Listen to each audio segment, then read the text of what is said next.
Don't mess with the Mafia. That warning deterred the parents of a missing 30-year-old woman from investigating the disappearance of their daughter. Her husband was immediately suspected of having been involved, not only because of his bizarre and changing stories about what happened, but because of the history of domestic violence in their marriage. Over 40 years have passed, but nothing has brought investigators closer to knowing what happened.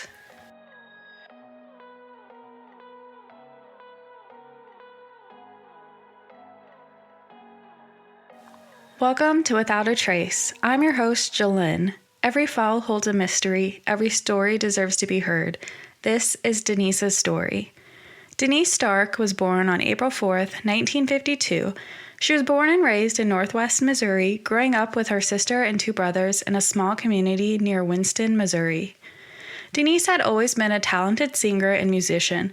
She could play any instrument, whether it be the clarinet, trombone, or piano. She was described as being fun, having a good sense of humor, and having a great compassion for people. Denise was active in high school and participated in basketball and cheerleading. After graduating from high school as the valedictorian, Denise enrolled in classes at Missouri Western State University in St. Joseph. She was studying music until she had to drop out when classes became too much to afford. In the early 1970s, Denise moved to Cedar Rapids, Iowa to live with her grandmother and to be near other maternal relatives living in the area.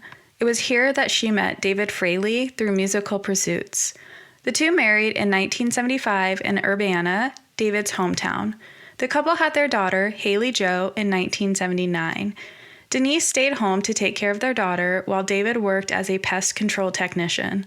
The couple was active in the local music scene, with Denise singing and David playing the piano in their band called One Night Stand. People around Cedar Rapids called Denise the talent when she performed. One Night Stand played frequently, sometimes with different band members, and the couple had a regular following in the area. There were episodes of violence in Denise and David's marriage, and at least twice Denise was hospitalized for injuries allegedly inflicted by her husband. Court reports would later reveal that on at least 2 occasions, David had tied Denise up and beaten her. Police were called to their home in June of 1981 after David threatened Denise with a gun while he was drunk. The marriage deteriorated to the point that David filed for divorce in May of 1982. Denise responded by asking for custody of their daughter, then 2.5 years old, and filing a restraining order prohibiting David from contacting her or their daughter. In a 21-page report, Denise cited several domestic abuse incidents, including threats that he would kill her, as the reason for the protection order. David later claimed that Denise was the aggressor in their fights and claimed he was only defending himself, but the judge found that the evidence indicated David was lying and granted the protection order. Despite the divorce filing and the active protection order, Denise was attempting to reconcile with David. The two were trying to work out their differences when they spent the Labor Day weekend together with Denise's sister in Missouri. It would be shortly after their trip to Missouri that Denise would disappear.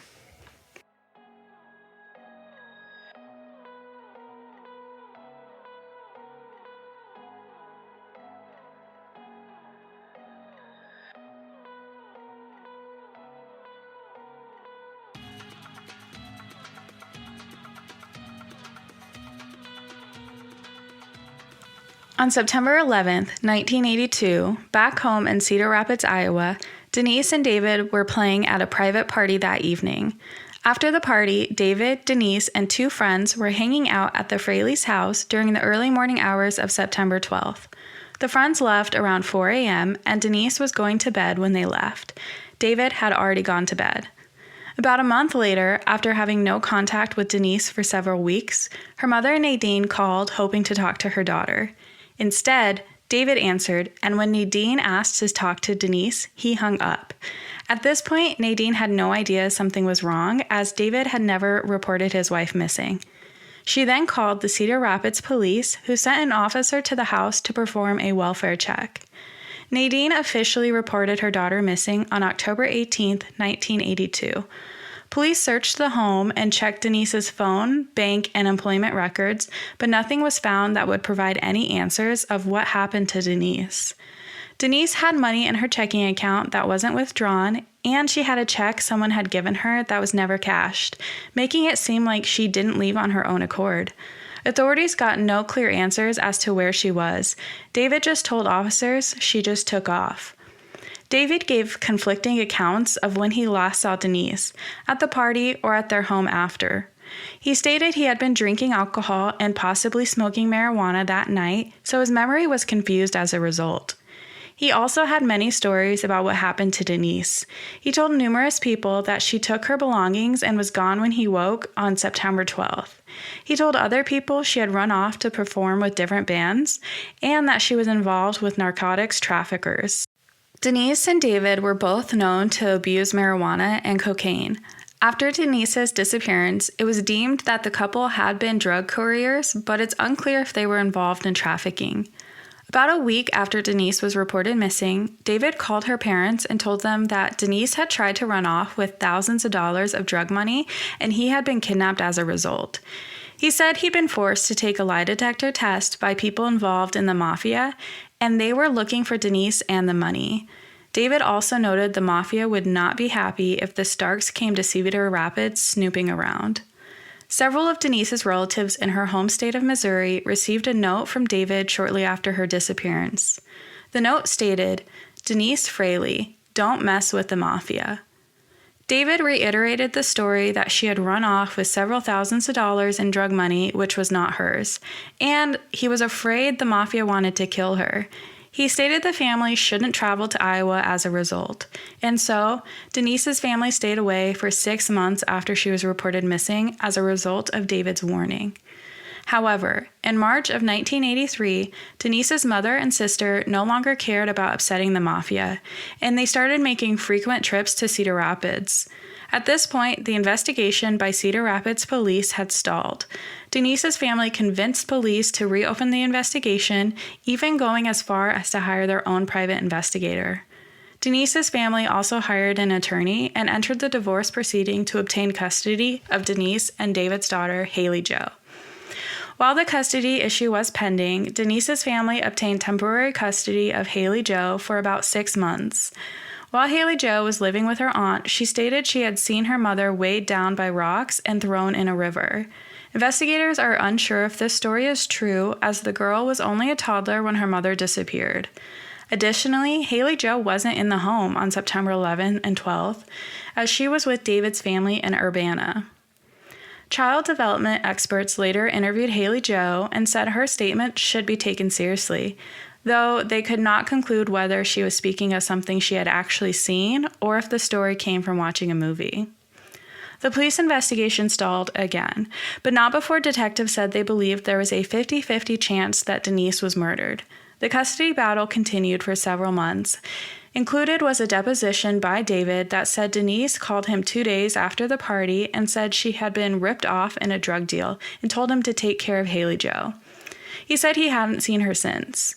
In the same testimony, he talked about being kidnapped and forced to take a lie detector test by individuals involved with the Mafia who wanted to find Denise and the money she had allegedly taken.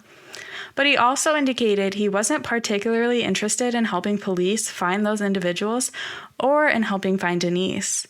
The Fraley's divorce became final in 1984, and the custody battle ended around the same time, with the judge granting David permanent custody of his daughter. On March 19, 1992, the Gazette, a regional newspaper serving eastern Iowa, reported that police believed Denise was dead and had identified a prime murder suspect. But the lack of solid evidence, particularly the lack of a body, made it tough to prove murder. Foul play is suspected in Denise's disappearance. David is considered the prime suspect, but he has never been charged due to the lack of evidence. In January of 2017, cold case investigators met with an acquaintance of the Fraleys. This was the first attempt by the current cold case unit to reopen the case. They searched several areas over the course of several months, but never found physical evidence. DNA from Denise's relatives have been gathered to see if there could be a match from human remains found in Namus. Investigators attempted to re-interview David in 2024, but the interview was brief and no new information was gathered. In 2025, with the permission of the new owners, authorities searched the house where Denise and David lived in 1982. They found some blood evidence on the original hardwood floor. The blood is still in the process of being tested. Throughout the years, the police have dug up possible sites where her body was allegedly disposed, but nothing has been found. If you have any information about Denise Fraley, please call the Cedar Rapids Police Department at 319-286-5442. Thank you for listening to Without a Trace with your host, Jolynn. I hope you enjoyed our deep dive into Denise's disappearance. If you enjoyed today's podcast, please subscribe and follow the podcast on social media. Join me next week as I dive into another case.